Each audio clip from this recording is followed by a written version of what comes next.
There was an upset last night in the SEC in women's basketball. This was a very close game to say the least.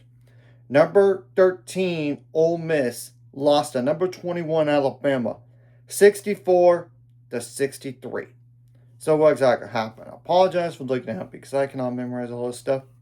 This does impact SEC standings. Ole Miss drops down to 19-5 overall, 6-3 in the SEC, while Alabama is now 24 overall and 6-4 in the SEC. This could impact NCAA tournament seeding, whether or not you're a 4 seed or a 5 seed for the NCAA tournament, or even like from a 6 to a 5, because Alabama might be moving up to a 5 seed with this win. In the first half, Ole Miss was up 28-25. Second half, Alabama scored 39 points, while Ole Miss scored 35. But there's obviously more to the game than that. That's why I'm going to go to the last minute of the game. This is besides the stats. So around 47 seconds left, Jessica Timmons from Alabama made a layup to make it 62-61. And there was a foul called on Essence Cody on Alabama around 40 seconds left. And Christine Iwuala, Iwuala, apologize if I butchered that, made the first free throw but missed the second. So it's 62 apiece at that point.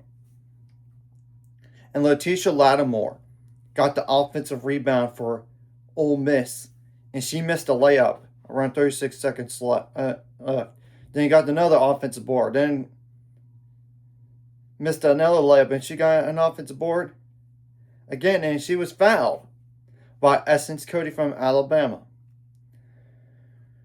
And Letitia Lattimore went to the line, made the first free throw, but missed the second to make it 63-62. And Tamia Scott got defensive board for Alabama. Around 34 seconds left, and around 29 seconds left, Alabama did call timeout.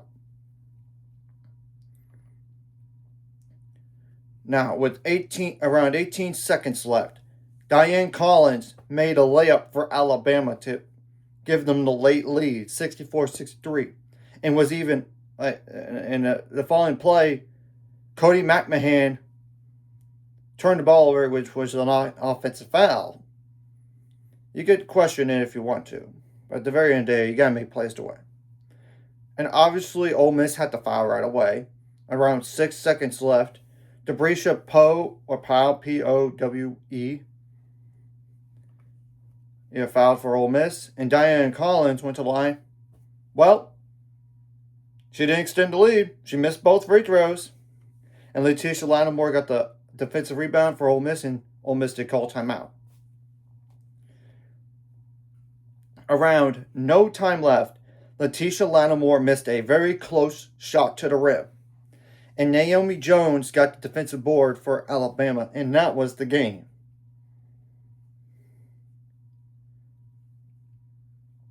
Now, Ole Miss shot 37% from the field on 59 attempts, 22% on threes, but that's on 9 attempts.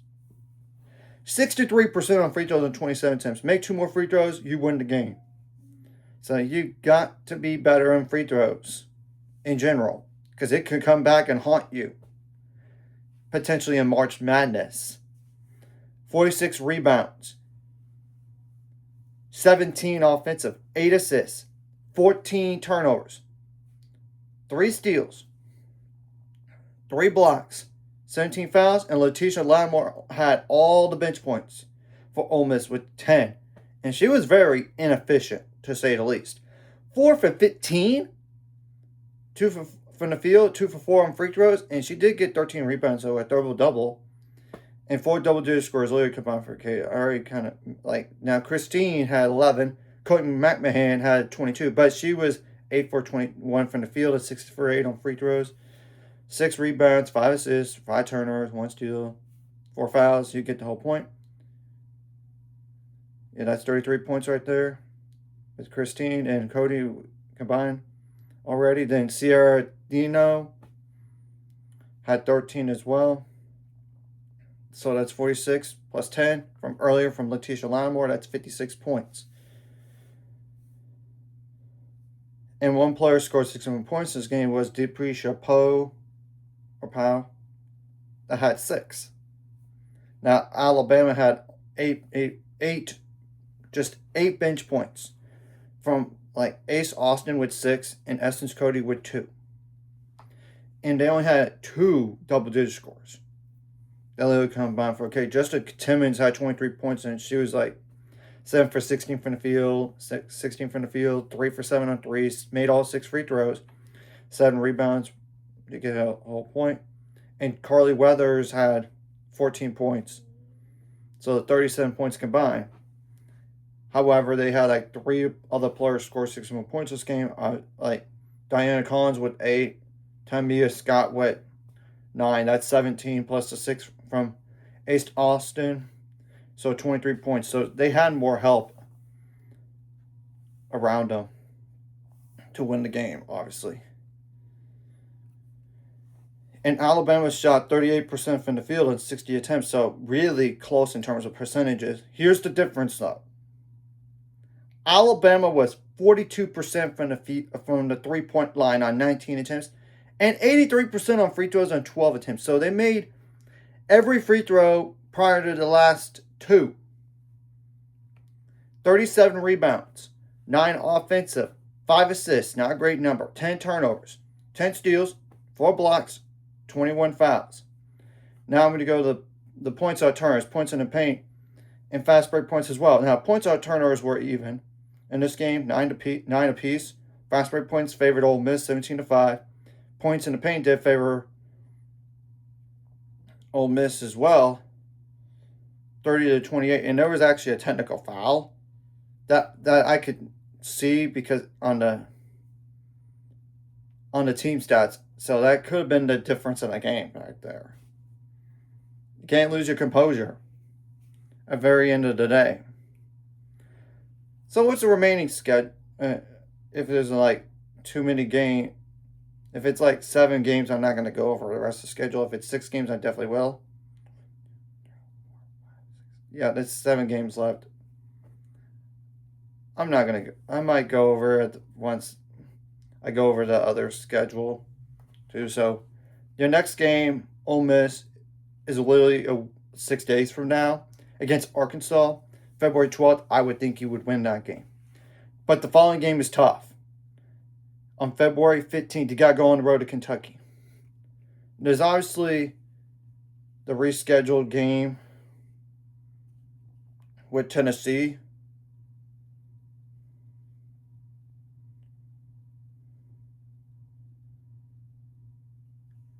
On February 17th. So that's a lot. That's 3 games within 5 days. Right there. And it's not including you have to play Ole Miss the following game on February 19th. So 4 games within a week? Yikes. To say the least. And then you have to go on the road to South Carolina. February 22nd. Yeah, that's 5 games within 10 days. Ooh. Yikes. And obviously I know the last 2 games is like at Florida. You should win that game. February 26th. And March 1st, you got Texas A&M at home. I would think you would win that game. So definitely 3 games that you should win the rest of the way. It's more like the middle ground. You know, that's just telling the truth when you look at that schedule. Now, Alabama, you better not have a hangover game, but I don't think you should. You have to play at Texas A&M on the road. February 8th. February 15th, you got Oklahoma at home. That's better than having them on the road, honestly. Then you got South Carolina at home, February 19th. It's better than going on the road, but still, that's a very tough game. February 22nd, you got on the road to Florida. I would think you would win that game, or else that's an epitome of brutality. Same thing goes for the A&M game. Then you got to go on the road to Vanderbilt, February 26th. That's not an easy game. So 3 games that are not easy. And the last game, you get to host Texas on March 1st. That's a very difficult game as well. It's better than going to Austin. That's for sure. So the question is, Can Alabama move up to the point of being a 4 seed? I don't know. Because you got some difficult home games. I mean, Oklahoma, South Carolina, and Texas. And then you have to go on the road to Vanderbilt. Yeah, I don't know. Even if you just win one of those, I don't know if it's enough. If you beat like Texas or South Carolina, maybe, but it's pulling strings to even think about doing that. So the most winnable home game you have is honestly the Oklahoma game. And even that one is difficult. So you could very well lose all those big games coming up. I mean, big games right there. I'm just being honest. So, anyways, if you like this content, hit the like, subscribe button. See you guys later on the road to 800 scores. So, let me go.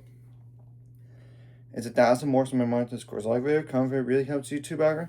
Some more people see this, and the video does help as well. Some more people could watch, and if you're watching, and not subscribe, hit subscribe button for the notification bell as well.